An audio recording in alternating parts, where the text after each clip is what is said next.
ഒരു പെൺകുട്ടിയെ ഇപ്പോൾ ഞങ്ങൾ അറസ്റ്റിനോട് സഹകരിക്കാൻ തയ്യാറാണ്. സമരം ചെയ്തു, സമരത്തിന്റെ പേരിൽ കേസുകൾ എടുക്കുന്നു, ഞങ്ങൾ അറസ്റ്റ് ചെയ്തോട്ടെ. വാഹനം വരാതെ ഒരു പെൺകുട്ടിയെ, ഒറ്റ പെൺകുട്ടിയെ ഒരു 7-8 വനിതാ പോലീസുകാർ ചേർന്ന് മാറ്റി നിർത്തി പുരുഷ പോലീസുകാർക്ക് അസഭ്യവർഷം നടത്താൻ വേണ്ടിയിട്ടുള്ള സാഹചര്യം ചെയ്തു കൊടുക്കുക.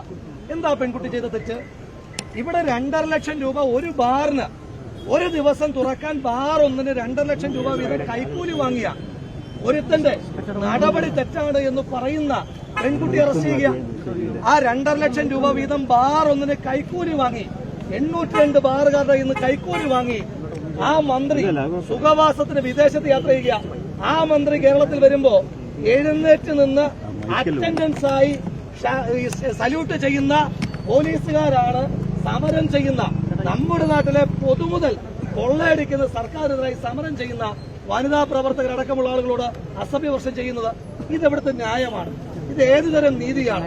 വനിതാ പ്രവർത്തകരോട് ഈ രീതിയിൽ അസഭ്യവർഷം നടത്തുവാനായിട്ടുള്ള എന്ത് അധികാരമാണ്? ഏത് പോലീസ് മാനുവലിലാണ് അങ്ങനെ പറഞ്ഞിരിക്കുന്നത്? ഞങ്ങൾ ഈ സമരത്തെ നിങ്ങൾ കണ്ടതാണ്. ഞങ്ങൾ ഒരു ചെറിയ കല്ലിന്റെ കഷ്ണം ഉപയോഗിച്ചിട്ടില്ല.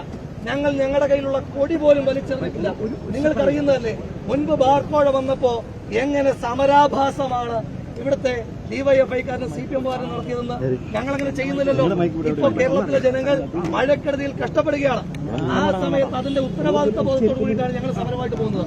ആ സമരം ചെയ്ത് ഞങ്ങളെ അങ്ങ് തെറി പറഞ്ഞാൽ, കൈകാര്യം ചെയ്താൽ അങ്ങ് ഇല്ലാതാക്കാമെന്നാണ് പോലീസുകാർ വിചാരിക്കുന്നതെങ്കിൽ ശ്രീ MP രാജേഷ് ഉത്തരവ് വാങ്ങിച്ചിട്ട് അങ്ങനെ ചെയ്യുന്ന പോലീസുകാരെ അത് പിന്നെ നമുക്ക് നോക്കാം.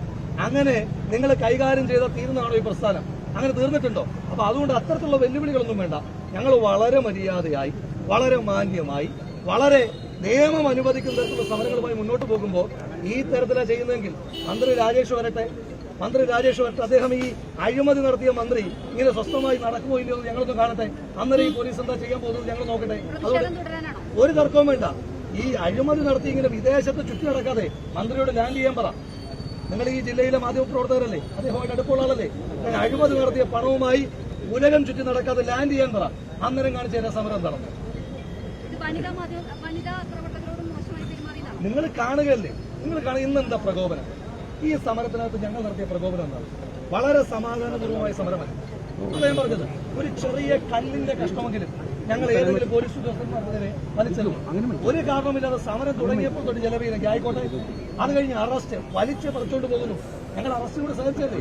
വനിതാ പ്രവർത്തകരെ മാറ്റി നിർത്തി അസഭ്യവർഷം നടത്തിയ ആ ഉദ്യോഗസ്ഥരെതിരായി ഡിവൈഎസ്പിയോട് പരാതി പറഞ്ഞിട്ടുണ്ട്. ഞങ്ങൾ ആ ഉദ്യോഗസ്ഥരെ കൈകാര്യം ചെയ്യുന്നതല്ല പറഞ്ഞു. ഞങ്ങൾ ഡിവൈഎസ്പിയോട് തന്നെ പരാതി പറഞ്ഞിട്ടുണ്ട്. അതിനകത്ത് നടപടി ഉണ്ടാകുന്നില്ല എങ്കിൽ ബാക്കി ഞങ്ങൾ നോക്കും.